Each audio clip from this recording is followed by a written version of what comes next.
Well, hey, what image pops into your head when you think of a wise character in a movie? So just think about this, okay? So just think for a second, all right? Some people might have a wise old owl, which is our mascot for this study, and wise up. Some people think of Yoda. He was a pretty smart guy. He was pretty wise in the movie, except for he allowed a Sith warlord to take over the universe. But other than that, he was pretty wise, but he was much wiser than this guy. Doesn't even count, okay? Jar Jar Binks, yep, we just don't even talk about him, okay? Maybe a wise, Mr. Miyagi, wax on, wax off, yep.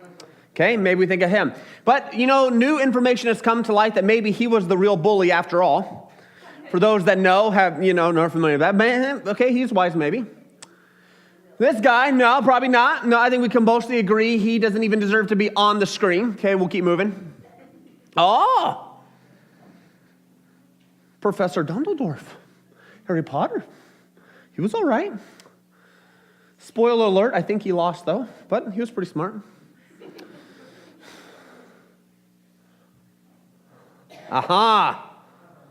Gandalf.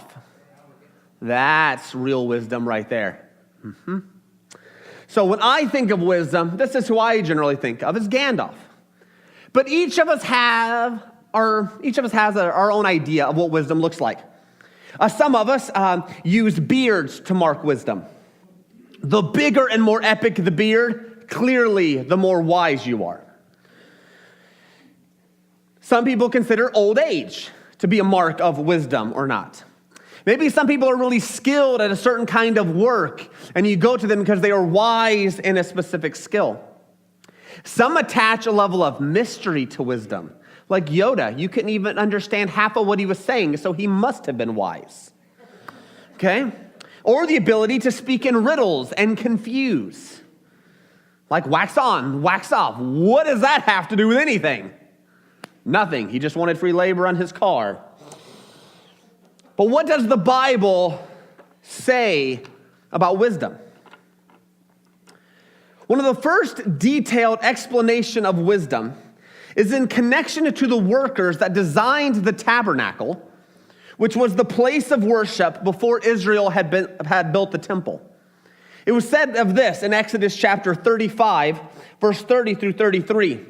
Then Moses said to the sons of Israel, "See, the Lord has called by name Bezalel, the son of Uri, the son of Hur, of the tribe of Judah.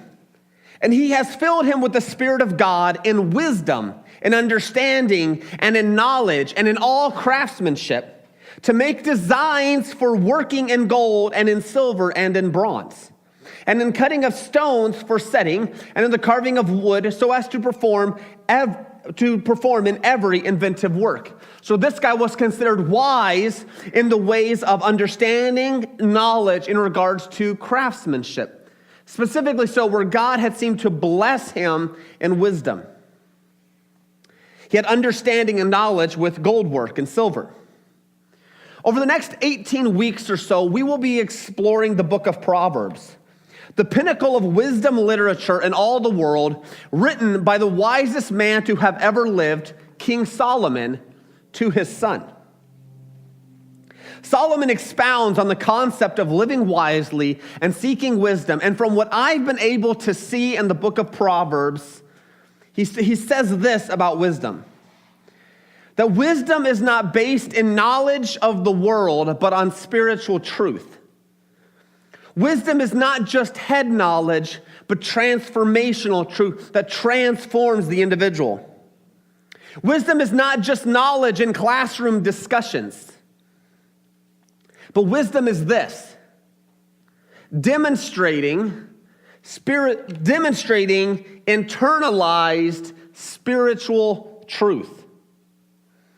So as in living out the spiritual truth that has become internalized and active in your hearts, and actually doing it. Not just head, not necessarily just heart, but doing what our head and heart know what we should be doing. So for our definition throughout the study of the book of Proverbs, this is the definition of wisdom we will be working with. Doing what I know I should be doing. A wise person does what he knows he should be doing. That is wisdom. And that is how wisdom is described in the book of Proverbs. So you guys think, look at this. So we have doing is demonstrating. What I know, is it internalized? What I should be doing is spiritual truth. Spiritual truth that has captured the heart and mind and then has produced action is the example of a wise person. It is not knowing the right answers, but not doing it. It is knowing the right answers and doing it. This is an example of a wise person. And so for future reference, if I ever ask you what the definition of wisdom, this is what the one we're going to be using is. Doing what I know I should be doing. Let's all say that together. Okay, so what is the definition of wisdom? Okay, one more time. Okay, that's wisdom. Now, make sure we're good. Okay. Now, Proverbs isn't often quoted, but honestly, it is rarely studied how we're going to study it out. Proverbs is quoted a lot. There are some really crazy verses in there, and there are some really funny verses that, like I've read the Bible a few times. Some of the verses just straight up made me laugh. They're like, he really said this. Yep, he did. Here's an example. Okay, guys, you ready? The beginning of wisdom is this. Get wisdom.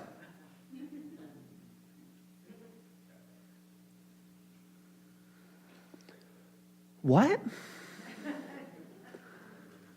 So if I'm going to, so in order to do it,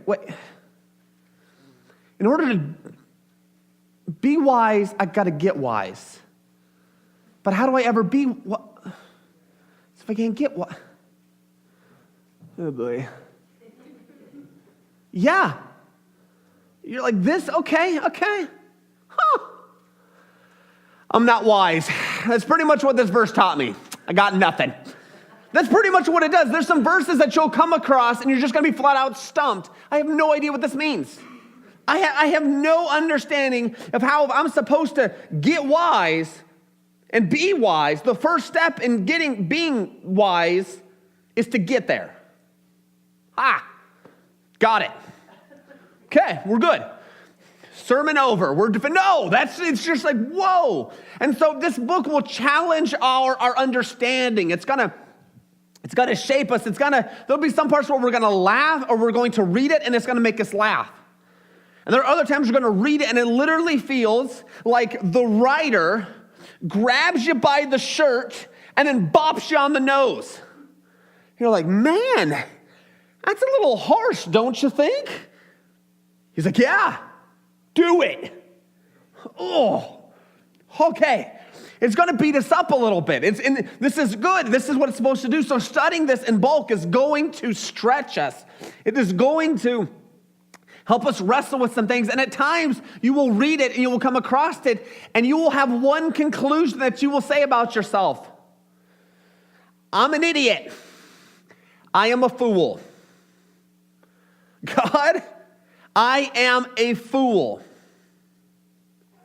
Help me become wise. And there will come a place in our study where this will happen to each and every one of us. If it does not, reread it again. You missed some stuff in there.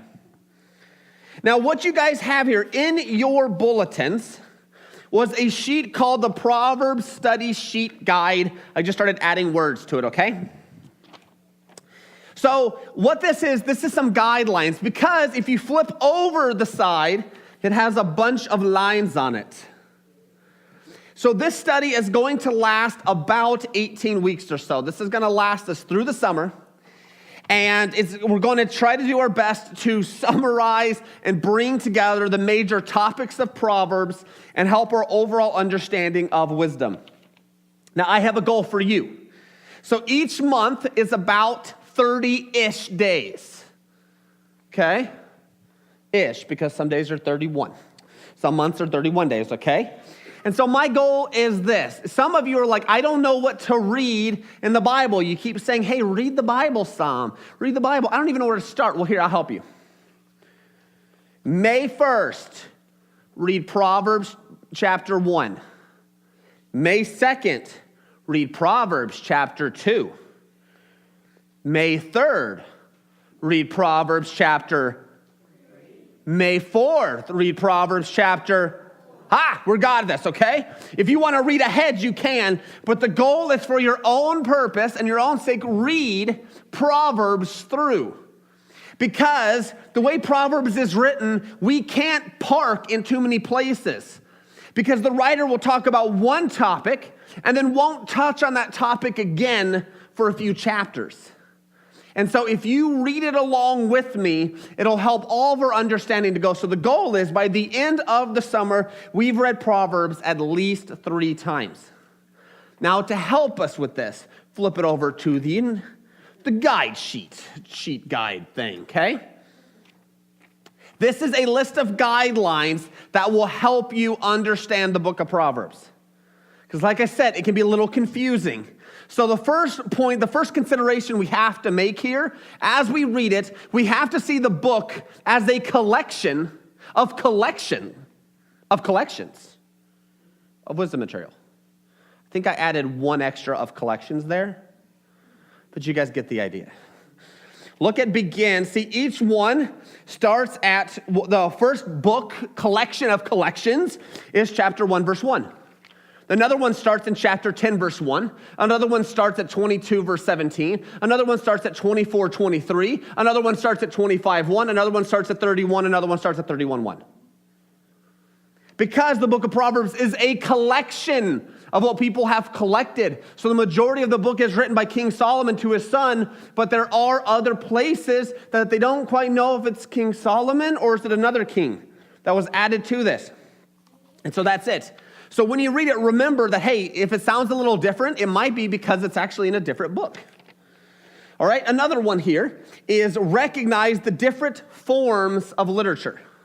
So types of speeches, there are instructions that pretty much says you need to do this, or sort of like a wisdom speech where it'll sound like wisdom is a girl and she's yelling at people to shape up, okay? Just like women do nowadays. Because we need to listen, okay? There's no difference here. So this is it. So there are times where it sounds like him telling you, then there's other times where wisdom is standing in the street telling people, you guys are living like fools. Shape up. There's also literary forms. You will see lots of cool parallelism, okay? You will have it rhetorical questions where he'll ask something and you're like, that's a really stupid question. You're right, it's rhetorical. And then you'll feel like that after. You're like, wow, I wasn't very wise. Okay, so there will be calls to attention where he'll say, hey, listen up. You need to pay attention to this. There's times where the psalmist will sound like he's reflecting on his personal experiences. He'll make observations. There's these beatitudes. Remember, blessed are you, da-da-da-da-da. That'll be phrased like, happy are you if, blah, blah, blah, blah. That's a beatitude. You'll see those in there as well. And then you'll see allegories. Watch for literary clues, repetition, catchwords, synonym, acrostics. The acrostics is harder because how many of you guys can read Hebrew fluently? Exactly, okay? I'm in the same boat and I took it, all right? The acrostics you can't quite get, but there are places in Proverbs where he actually wrote an acrostic out. Whoa. We must interpret the books on his own terms. Try to understand Proverbs for Proverbs. Try not to use a psalm to understand a Proverbs, or grab a New Testament passage to help us understand. Stick with Proverbs to help understand Proverbs. And when we understand the proverb for what it is, we can then use that and expound on that and connect to other things. So try to use a proverb as a proverb and understand that proverb. Remember the initial purpose of the book. I was surprised by this, legit surprised, that this book is written from an upper class perspective. One of a king, one from a wealthy perspective writing. That impacts this. And you'll see them talking about riches or wealth or terminology like that. You'll get it. It's also written from a kingly court perspective because it's King Solomon writing to his son. So sometimes they will start talking about leadership or leading something, or your advisors that you have around you. This would be there in court settings and in management positions and stuff like that. This is upper level things. So you'll hear terminology like that. You'll also hear agriculture. The economy of this land was agriculture. It's a little different here in America. We constantly hear what the stock exchange is doing, which could be good or bad. But that's sort of what bases America's economy on. This was, did we have a good crop this year? Yes, we can all eat. So that's how they started. It was based on agriculture. And then lastly, this is a big one. Recognize the covenantal setting of the biblical Proverbs. The book of Proverbs was primarily written by a Jewish king to his Jewish son in the context of Jewish covenants. So there will be times where he will make a promise, a specific, blunt promise that you're like, this doesn't match with the New Testament. That's right. It was written by a Jewish king to his Jewish son amongst a Jewish culture impacted by Jewish covenants. And so that's what happens. So as we remember that, some of those tricky places to understand, we're like, okay, I'm getting what's happening here. Okay, I get what's going on here. So those are some considerations. If you need an extra sheet, there are some right up here. Okay, but this is it. These are big. And I want to emphasize one more thing. So we talked about these covenant promises. Here's an example. When a man's ways please the Lord, he makes even his enemies to be at peace with him. I'm like, sounds good. As long as God is happy with me, I will have no enemies. Tell that to Jesus, Paul, Peter, Stephen, Barnabas. I'm pretty sure they were pleasing the Lord with their actions, right? And I don't think this quite played out like they were thinking.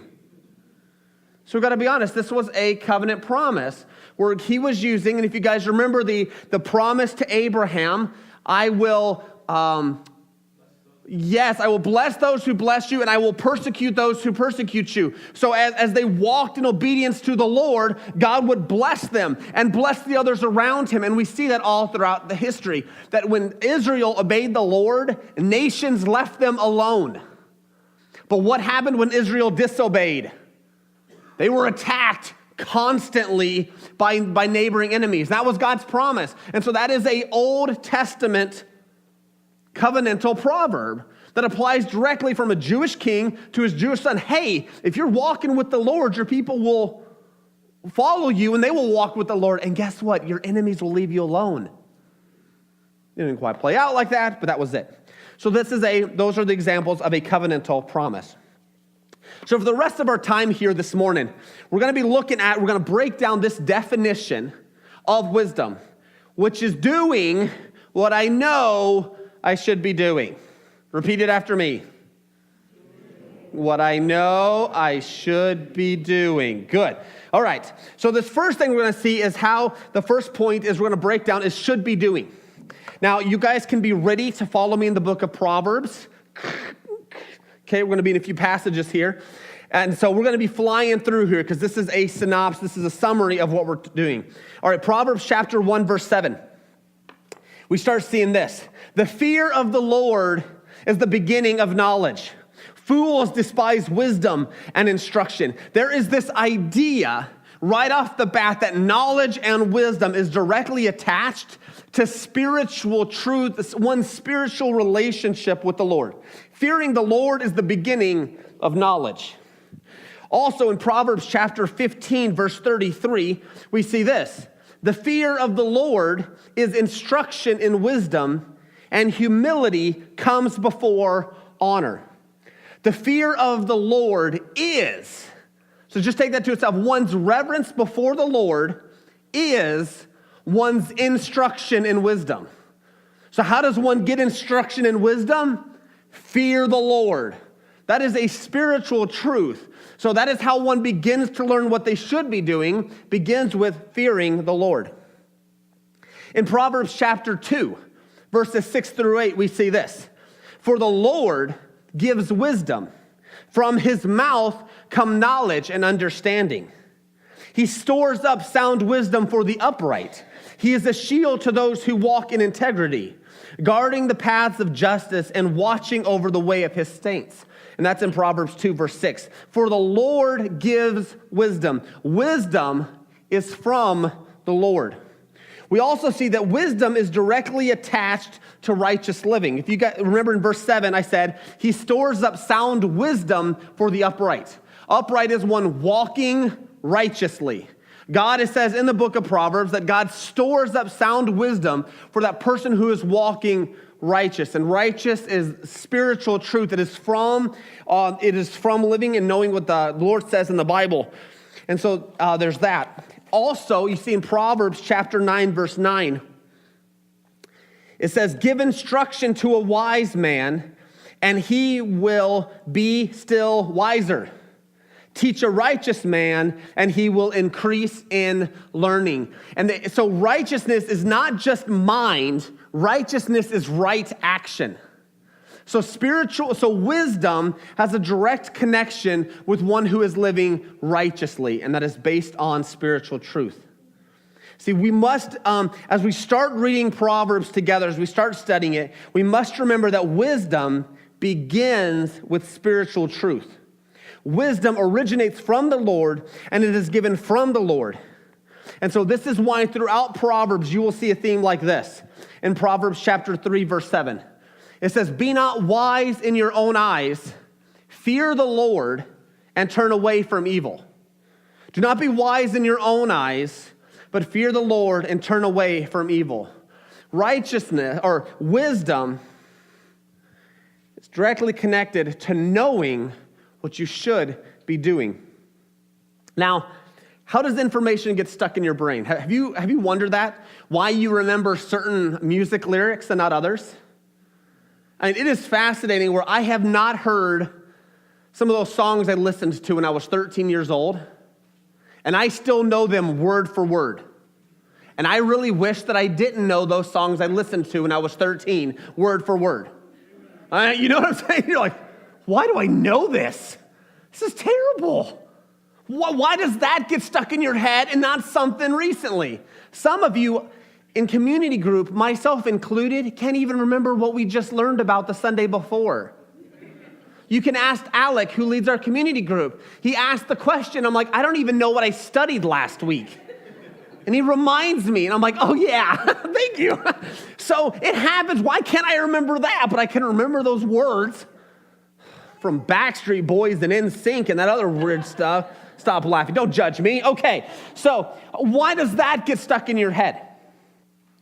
And I was trying to think through this. So, all right, I'm not a mental brain memory doctor.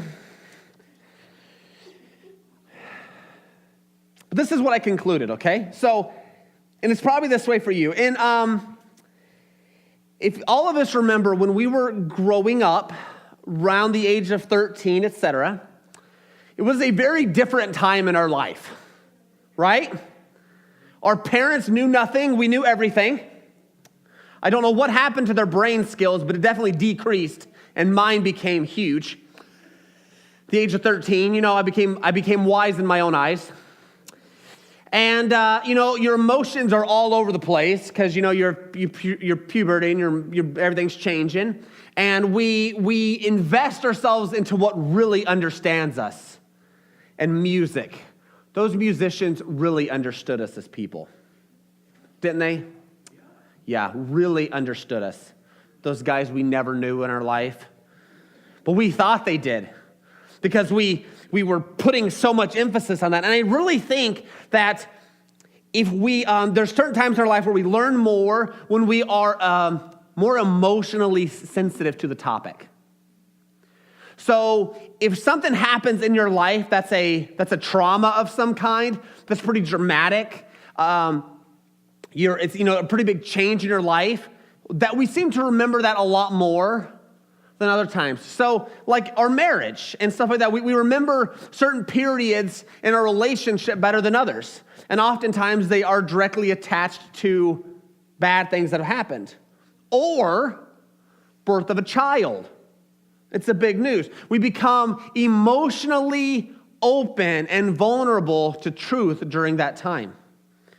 And another thing is with songs specifically, how many times did you guys listen to the same song over and over and over and over again? Back in my day, we had cassette players.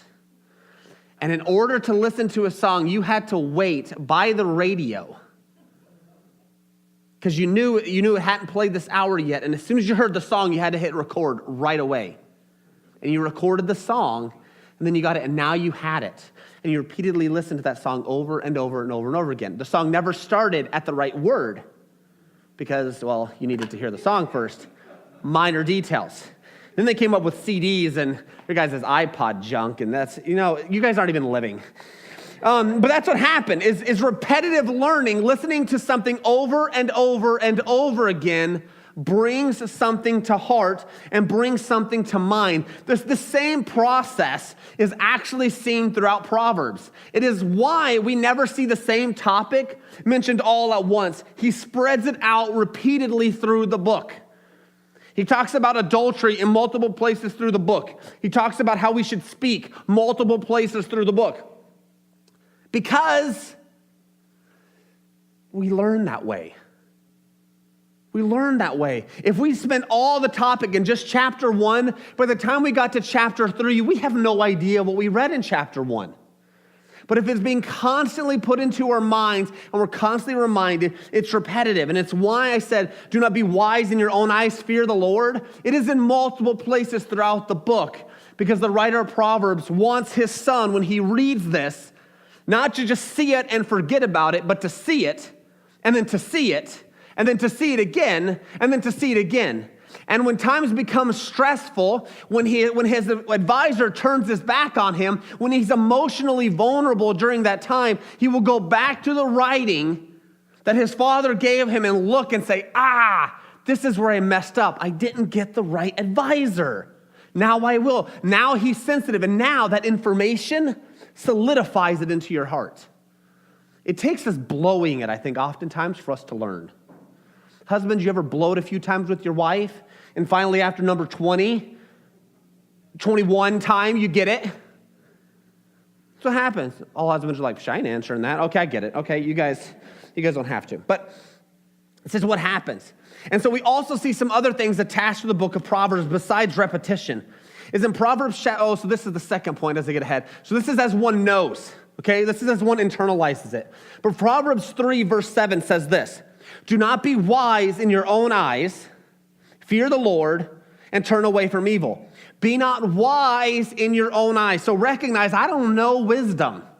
And if I think I know wisdom, I'm not talking spiritual wisdom, because the Lord gives that to me. It is the Lord's wisdom that I hope to get. And so this explains the level of humility that must happen. We have to be humble in our hearts. Also, it says in Proverbs chapter 15, verse 12, it says, a scoffer does not like to be reproved. He will not go to the wise. And so a scoffing, have you guys ever known a scoffer? Like you tell someone like, that's a fun word. Like, whatever, I don't know. I don't need you. So much better than this. This idea of like, and a scoffer is one who sort of shoves it aside and pushes it out and it's like, And it says a scoffer does not like to be reproved. He doesn't like to hang out with the wise. And so I thought like, okay, so what's the opposite of scoffing? Yeah, so I was trying to think of that, and I even thesaurussed it and stuff, trying to figure it out. And I came up with this idea that the opposite of way of describing scoffing is being one sincere. like pushing off, but one who is just truthful with themselves and open. It says a scoffer seeks wisdom in vain in Proverbs 14, but knowledge is easy for a man of understanding. See, one who thinks he's better and he will seek wisdom and seek it, but he will never learn it. He seeks wisdom in vain.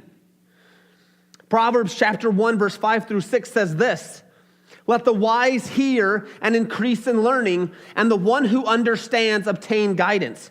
To understand a proverb and a saying, the words of the wise and their riddles. Proverbs 1, 5 through 6, let the wise hear. Proverbs 22, 17, you guys notice how we're all over the place?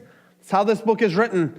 It says, to the wise, incline your ear and hear the words of the wise and apply your heart to my knowledge. We must be willing to listen to become wise. Proverbs 14, 7. You can't be around foolish people. It says, leave the presence of a fool, for there you do not meet words of knowledge. Fools do not give out wisdom. Hanging around fools long enough makes one foolish. And all of us who have been through school can vouch to that. We're like, you are an idiot. Oh boy. Hanging out with you is going to get me killed. So we change our friends. At times, wisdom needs correction and an improvement and adjustment. Proverbs 29:15. The rod and reproof give wisdom, but a child left to himself brings shame to his mother. The idea is, hey, sometimes we need to get the consequences for our poor action. It helps us. It makes us vulnerable and pliable. And then in Proverbs chapter 6, verse 6, he gives this example of a picture of something he's observed. He says, go to the ant, O sluggard. Consider her ways and be wise. We learn, as well as listening, as well as being able to handle instruction and correction, as well as seeking spiritual truth, we learn by watching, as we watch the ant. And if you've ever left a can of pop out or a cake out, and the next thing you know, the next morning, you're like, where did this colony of sugar ants come from?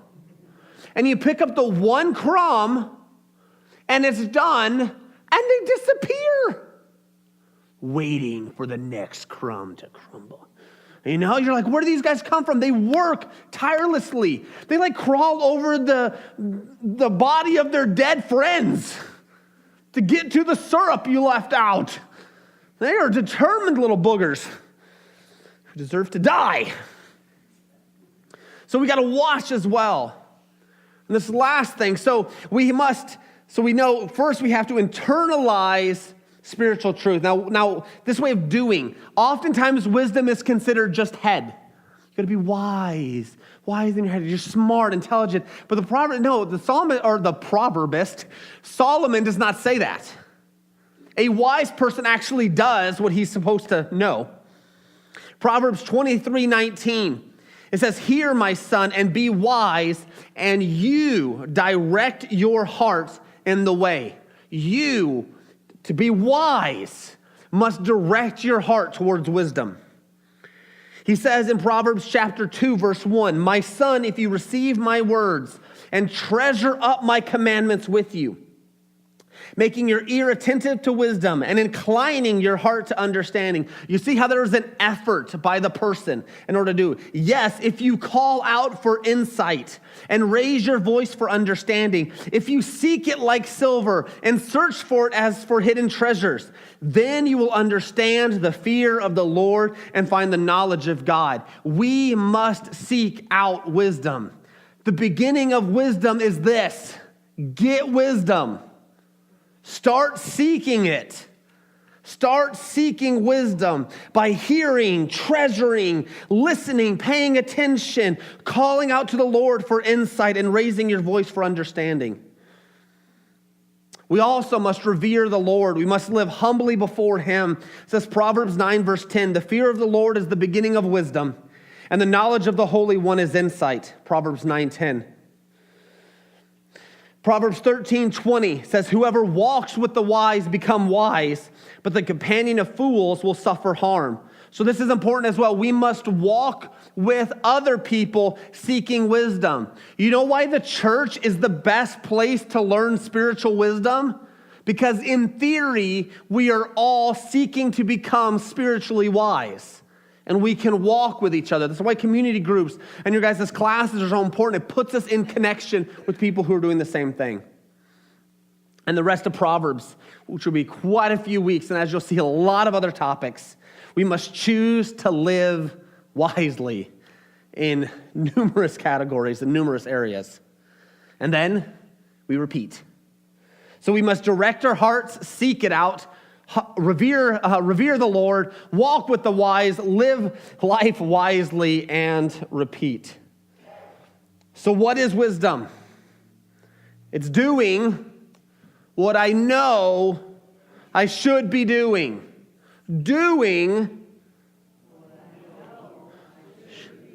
Yes, okay? And as we do, we're demonstrating. As we know, we are internalizing.